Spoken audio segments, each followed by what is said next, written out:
Setting up tips. Allow Shortcuts Live to allocate tips from clients in a way that suits you and your business. In this lesson, you'll learn how to set up Shortcuts Live to allow tips and set tip limits. From POS Setup, select POS Setup, enable Edit Mode, and toggle Enable Tips to Yes. To allocate tips to a particular employee, toggle to Yes.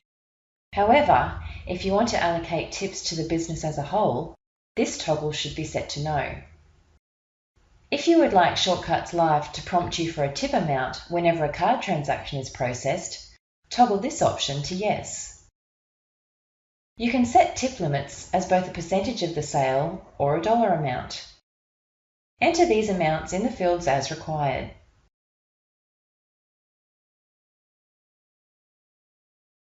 Click Done to save. To remove tips from your POS transactions, this toggle should be set to No. Click Done to save. In this lesson, you've learned how to set up Shortcuts Live to allow tips and set tip limits.